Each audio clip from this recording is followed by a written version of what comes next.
Good morning, home business owners, small business entrepreneurs, and network marketers. How do you find yourself doing with prospecting? Are you connecting with the right people, the people who want what you have, the people who are actually out there right now searching?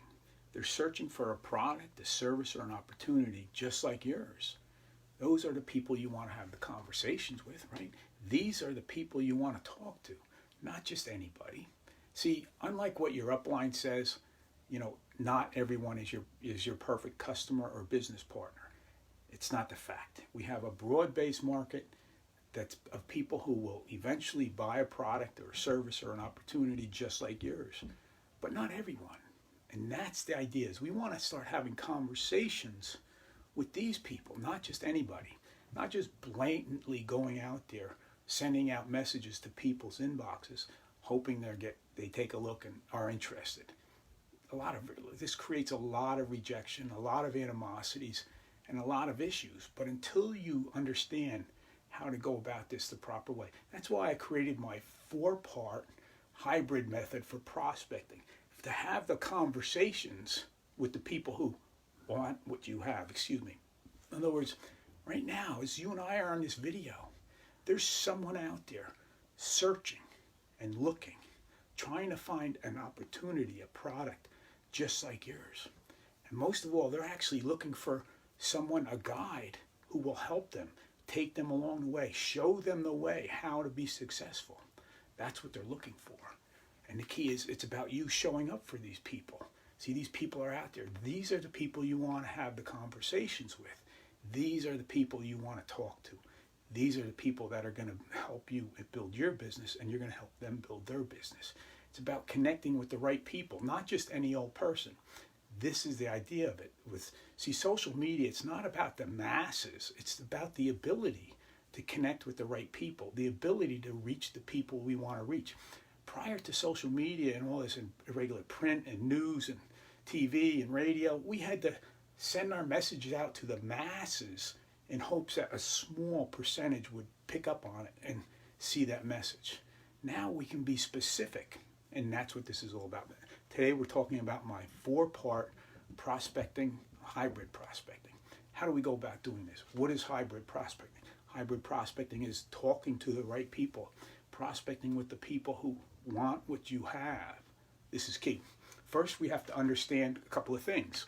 And our broad-based market is comprised of multiple sub-niches. A sub-niche is a small demographic and psychographic group of people with that share common pains, problems, desires, and things like that, goals.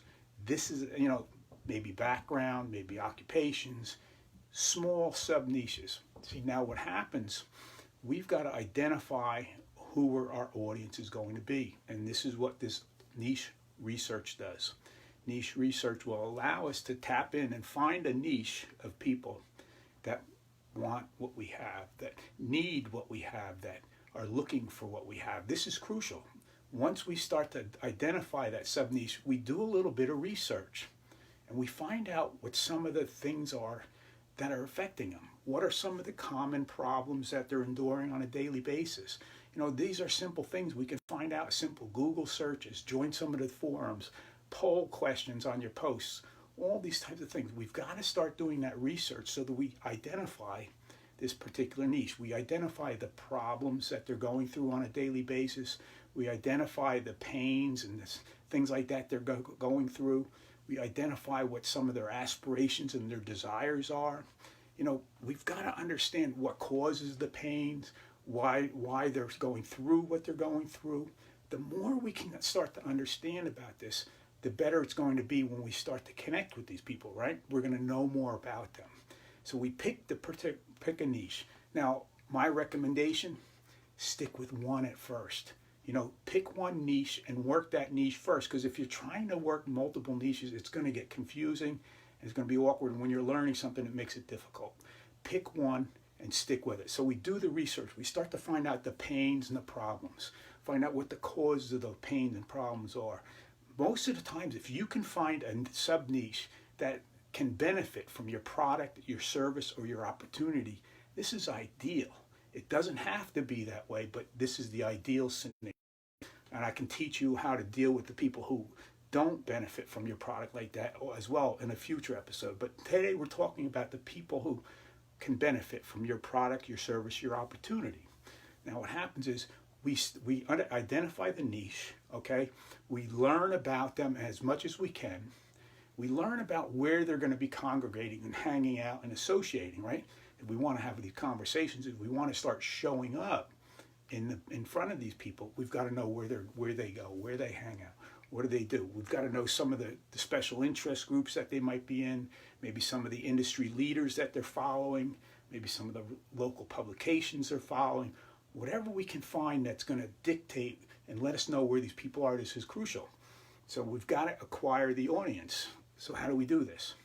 We do this by showing up in these places. You know, showing up in the same pages they're following, showing up in the same forums they are. Start getting into the conversations that are taking place, whether it be just commenting on certain posts, commenting and posting things. This is going to help you start to show up in front of these people. They're going to become aware of you. And what happens is this allows you to start to deliver some of your content, your acquisition content. Your acquisition content is extremely valuable because it's going to help people identify about you. And this acquisition content, you know, one of the key things by doing that audience research, in this step 2 where we're acquiring the audience, what happens is now we're actually able to create content that is extremely relevant to this particular group of people. See, think about, you know, all the information that's out there in social media. You know, all that stuff, people are scrolling, and what's going to get them to stop that scroll? What do you think? It's when the content that they see is relevant to them. Think about the simplicity of that, right? Very simple. In other words, we get to create content that's relevant, that speaks directly to that group of people. This content becomes magnetic content. The magnetic content that it draws the people in, the right people, the people we want to have the conversations with, but it draws them in and it has them stopping the scroll. Why? Because it's extremely relevant to them. Okay, they can see eye to eye with you. They look at this content and they say, wow, this person really understands what I'm going through. They must be going through the same thing. And what happens is it builds that relationship. Okay, and that relationship is the key. You know, now we're acquiring the audience. Now, doing so to acquire the audience, if you're not using paid, okay, if you're not using your business page, you're going to be using just basic organic growth that you can grow through your personal profile. Now, there's some tools available in your personal profile that are going to make this much more easier for you to achieve. Okay, but the thing is, what we need to do is, as we find these people who can utilize our product, our service, or opportunity, the people who our content is relevant to and resonates with them, these are the people we want to try to get them on our friends list. Okay, the friends list funnel is phenomenal. This is going to allow us to take the next step, the step 3. And that's where we start that. We've utilized and created that acquisition content. Now we want to create, you know, nurturing content that's going to nurture them along the association path, nurture them along, you know, them getting to know you, them getting to see the value that you bring to the market.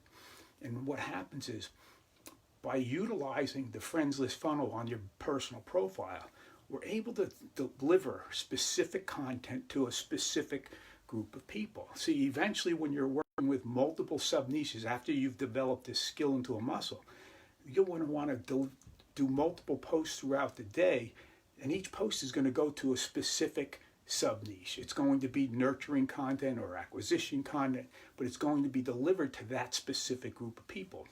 And then as the people are progressing through that friends list funnel, you deliver different types of content. Okay, by delivering the nurturing content, it works out to be about 7 to 8 to 1, about 7 to 8 pieces of nurturing content to that one call to engagement. I like to call it a call to engagement. A lot of your leaders will call it call to action. I like a call to engagement because that's what I want to do. I want to engage with the people. You know, I'm not looking for automatic signups or any of that. I'm looking for having meaningful conversations with people who want what I have. This is powerful. See, you don't need thousands of people to be successful in your business. You only need a handful of people who really want what you have. Think about the power of this. So what happens now is by utilizing this friends list funnel, after you've delivered multiple pieces of, nurturing content, now it's time for that call to engagement. That call to engagement could be something as simple as, going over to the messenger and sending a private message. Hey, be open to this private. It could be something as simple as, getting on a phone call, maybe a Zoom call, maybe having them book a 15-minute call with you. Perhaps it could be even something as simple as joining a Facebook group where they could get to know you a little bit more, get to learn a little bit more, where you can nurture them to a better level. But it's just a matter of having that engagement to now where you get to have the conversations. And at this point in time, this is where we start to, prospect for pain. Prospecting for pain. What am I talking about? It's when we're talking with our prospects. We've identified the pains that they're enduring on a daily basis. Most people are carrying around pains that they've been dealing with for so long, they feel it's part of their life. And what happens is they tuck it up and they just carry it along and they don't think there's any escape. But when you come along and you actually offer a solution to a painful problem, but the key is you get to identify that pain, and the best way is when you're having those conversations, you know where the pain is. So you start to create the conversations, the questions that will expose that pain. I call this my 4-part invitation of pain, but basically you expose that pain.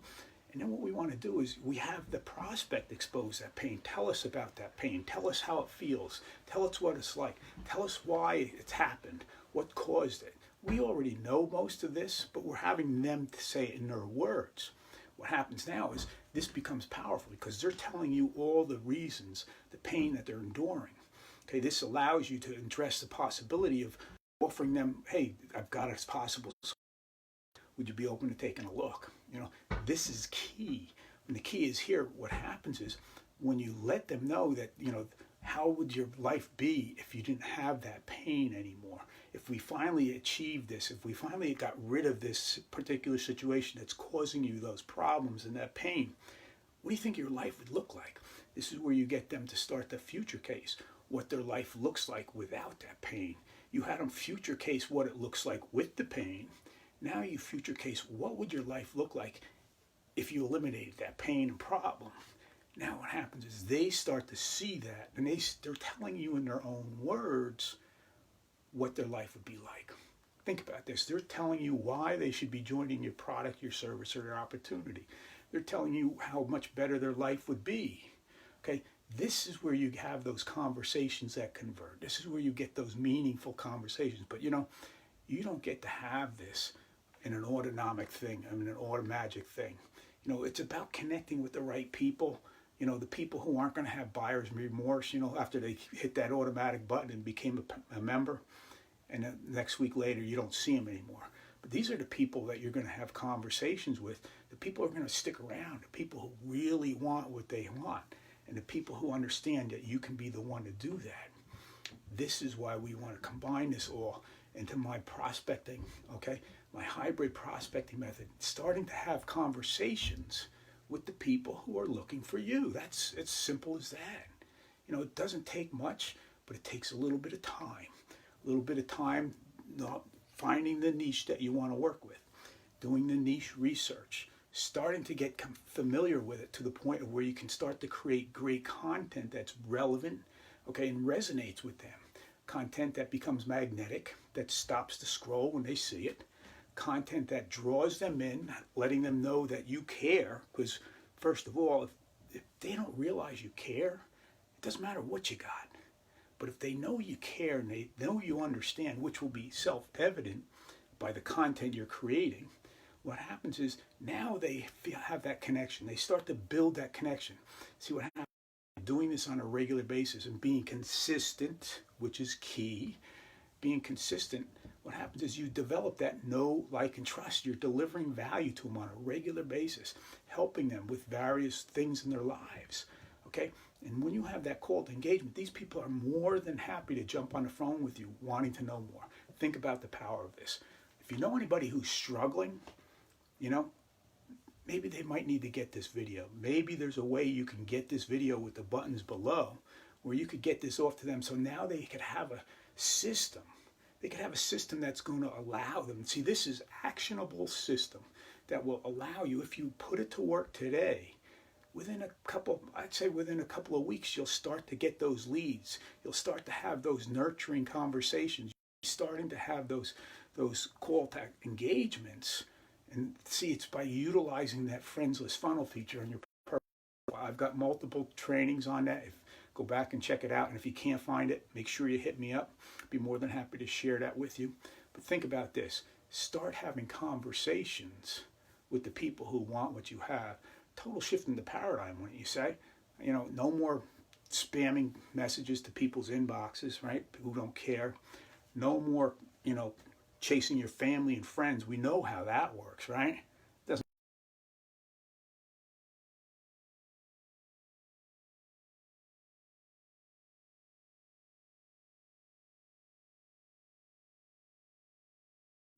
who are looking for you, the people who are looking for what you have, your product, your service, your opportunity. I want to thank you for spending your time with me at the Network Marketing Gym of Success, where every day my vision is focused on your success to help you achieve more and more sales, more quality signups of those people looking for you simply by leveraging some simple